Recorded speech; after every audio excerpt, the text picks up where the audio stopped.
All right, so today we're going to finish this bad boy up, put the screws in, get it ready to go. And we're going to start with taking this X off. That's the first thing we're going to do. Okay, put it on the bench. Then we have to take the gib out.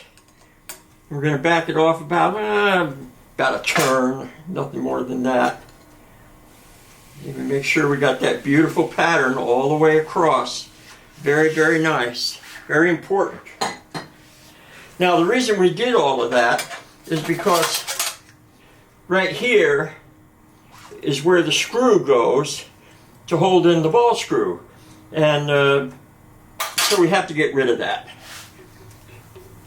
Very nice.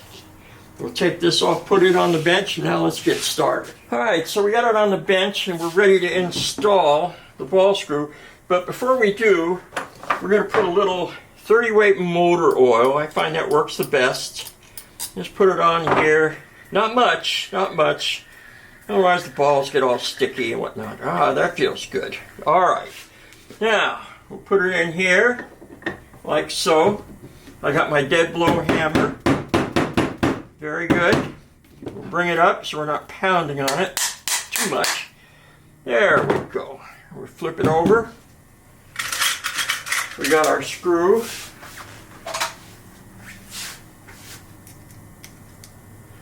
All right, let's pop this in. Okay. Yeah. There we go. Now I put oil, transmission oil, on the ways here, and on the ways up here on our machine, so we have new oil everywhere. All right, we're going to put this in. We're going to line it up. All right, now that we got that, all right, now that we have the Y in, let's put the X in. Right here. There we go.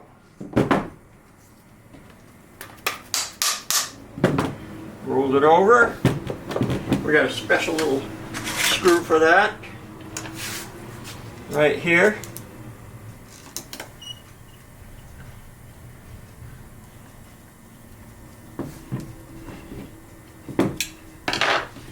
There we go. Now we're all set. Now, we have to remember that once we take this off, it has a tendency to spring close out about 1/1000th of an inch.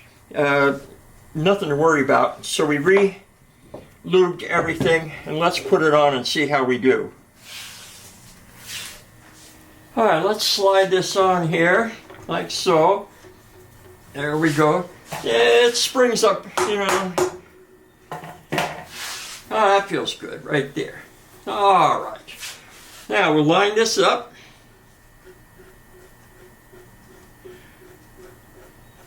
Get a couple of screws.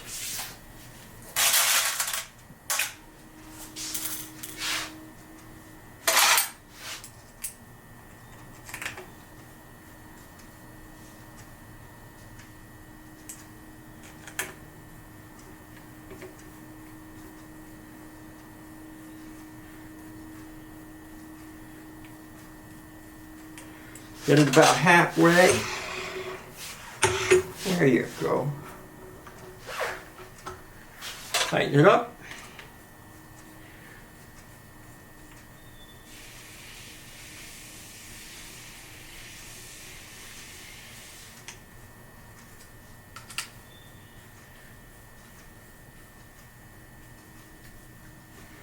Well, that feels really nice right there. Very good. Now let's put our gib in.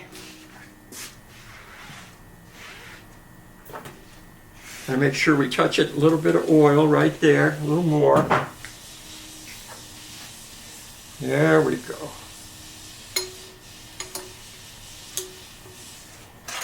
Now remember, we loosened it up so we can get it out, so we'll tighten it back up, that half turn right there.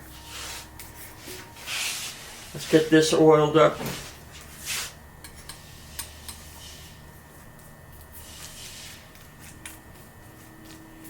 Very good. All right, now we've got all that done. We're going to put the table on. There's the big side right here. This goes out to the front. There we go. Everything is lubed up real nice. There we go. Let's tighten this up.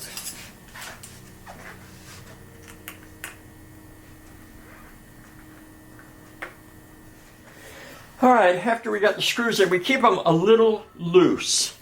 And that way when we pull it up here like this, then we can feel right where it's the easiest going. Which usually is right on the money anyway, but sometimes you have to lift it up just a hair. But this feels really good. Very nice. Now we'll push it all the way back. All right, now here we are on the other side. This is our bearing. It holds up the other end.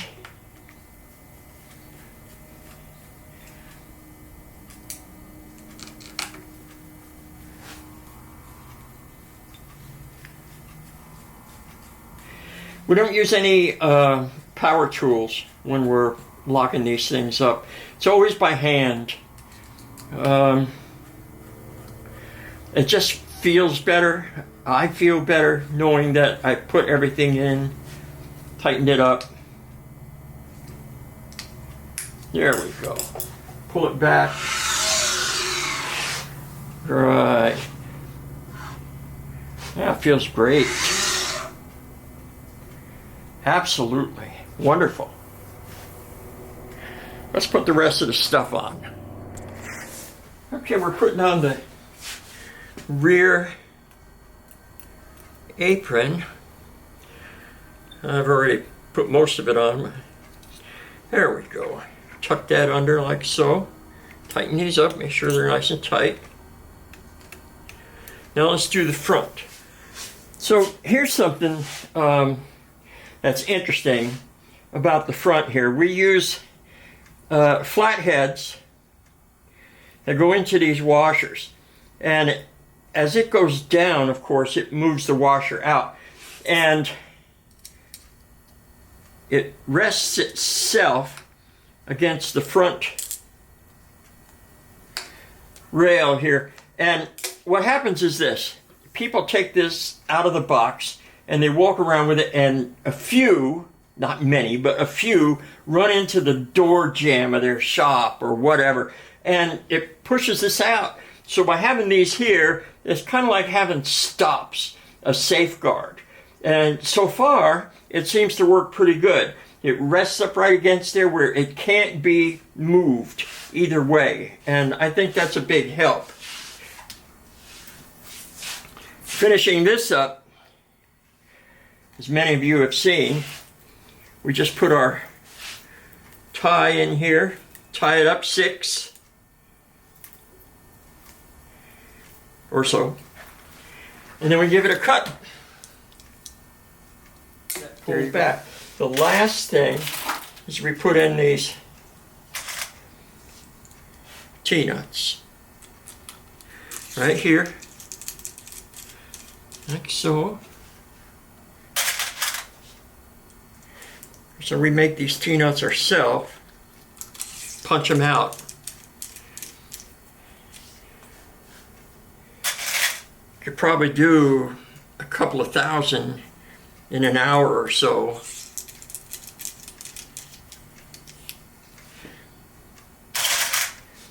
And then they're sent out to be black oxide. There we go.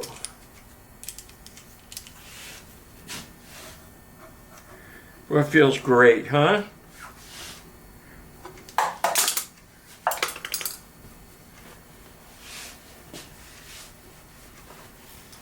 Well, we have finished this little booger, and it is ready to go, just like that. Now we get to work on the Z.